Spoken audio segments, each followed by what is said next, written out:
A plastic surgeon who volunteered in Gaza during the genocide actually ended up winning a New Jersey congressional seat primary, Democratic primary today. And it's really setting off the pro-Israel mob. Even Israeli media is reporting on it. They're losing their absolute minds right now because he beat Assange, Israel First shill. So this is Adam Hamawy, and let me go ahead and show you guys the articles here. He won New Jersey's 12th congressional district primary, Democratic district primary. Let me share my full screen here. There we go. He won earlier a little bit ago by a pretty good margin as well. He won 28% of the votes, and Brad Cohen, who I was referring to, won about 15% of the votes, won 15% and ended up losing.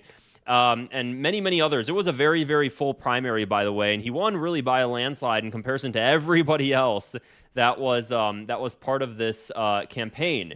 So it's starting to show a shift. Now, what's really interesting, and I want to point this out before I read more in depth, this Brad Cohen guy, what you'll notice now, I'm seeing in Democratic primaries, is that when AIPAC bot Democrats are making their website, for example, if you go on Brad Cohen's website, let's see, Brad Cohen for Congress, and you look at their policy positions, they never list their foreign policy positions anymore. This is the guy that lost. Click priorities, women's right, immigration, education, housing, life science corridor, gun, LGBT rights, AI, data centers, environment, fighting corruption, tax policy. That's it. Where's foreign affairs, considering the fact that this war with Iran is totally the reason why we have massive spiking gas prices. Everything's more expensive. National debt spiking. So, your foreign policy position is probably a pretty important thing to note. We're just not going to list it. That's not important. War in Iran, screw that. We're not going to list it. If you don't list it, it means you support what's going on, and you know that it's a bad policy position. You don't want to tell people it's bad, so you're just not going to include it on your site. That's how I interpret it, and that's how I know a lot of other people interpret it too. So while I'm going through these politicians' sites, if I go on their site and I don't see that they have a foreign policy position listed, then I assume that they support Israel. And when I cross-check that, I'm always right. That's just how it is. Just a little bit of insight there for you guys. Well, he lost. So The Intercept ended up posting this article today, and it says, Adam Hamawy, doctor who volunteered in Gaza, poised to become pro-Palestine representative from New Jersey. He's a former U.S. Army combat surgeon with backing from Rep AOC. Streamer Hassan Piker, an anti-AIPAC super PAC, won a New Jersey primary on Tuesday despite last-minute negative attacks. Adam Hamawy beat a crowded field of Democrats in the state's 12th congressional district. The winner of the primary is expected to coast a victory over Republican Greg Mell in November in the general election. His victory came despite a flurry of right-wing media reports that sought to tarnish the progressive candidate as an Islamic extremist because of his 1995 trial testimony for a religious leader convicted of plotting terror attacks. Interesting. 1995 trial testimony. I was reading about this. Apparently, he gave a trial testimony to this person, and then he was called on trial. Obviously, he had no link to it whatsoever, no link to anything that was going on. He absolutely condemned it. And it's been used from this trial testimony he gave at a hearing. It's been kind of used, and they're using that on him. Hamawy stood out among 13 candidates in the race vying to replace retiring Democratic Representative Bonnie Watson Coleman because of a compelling backstory and the large ad spend on his behalf by American Priorities, the super PAC founded to counter AIPAC's influence in Democratic politics.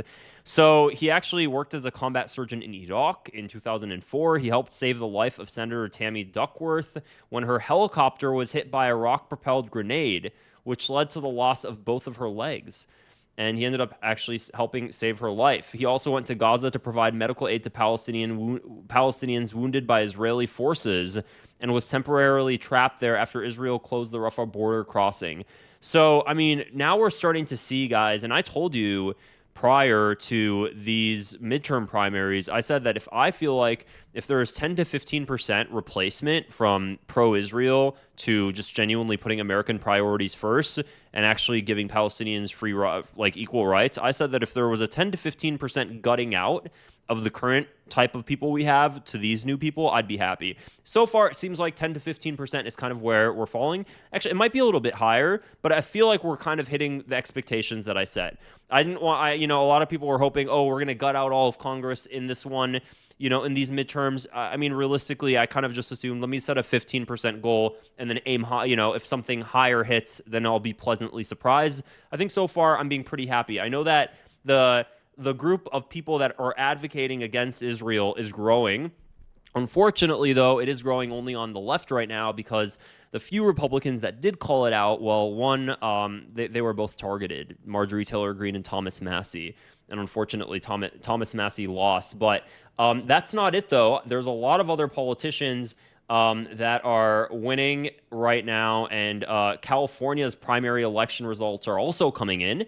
And, I'll have to make a whole separate video on that. That one's pretty interesting. So in California primaries election results, if I go here and I clicked, so the way California works is that the top two for every single, the top two candidates in the primary will advance to the general election in November, regardless of party affiliation. Scott Weiner, he was one of the ones that ended up having the highest percentage of votes for his San Francisco primary. The reason that this one was very much so looked at was because this is the seat of Nancy Pelosi, and he's replacing her. He's the staunch Zionist that was freezing up when asked about whether or not Israel's actions are a genocide. He's very, very, very. I don't know. I'm just simply not the biggest fan of him. This is him.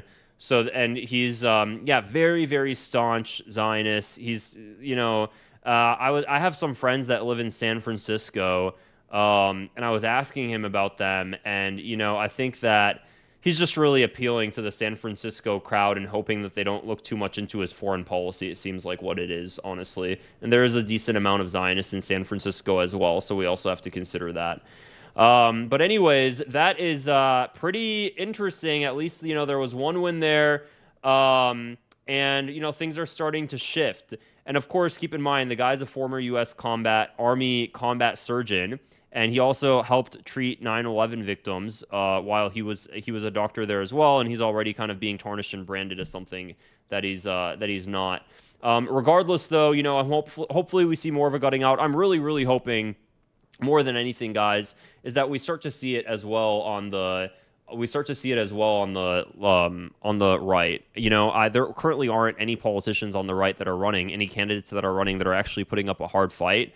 I know for Lindsey Graham's seat, Mark Lynch is running, and I've been telling you guys, like, I would really like if Mark Lynch wins. I think he put up $1 million of his $1 million of his own money out on that race, but ultimately, it's just. I don't think he's doing too hot in any of the polls that I've seen at all. Lindsey Graham polls. Let me quickly pull those up and see. But that's this is the thing that was expected. That was very much so expected because of the fact that Israel can't afford having any sort of movement on the right that's starting to threaten it, because it already lost. It's already losing the left, and if it lost the right, well, it's never going to end up, or the right, it's never going to end up getting bipartisan legislation passed, which is why they're very, very like, okay, we have to gut it out as quickly as we can.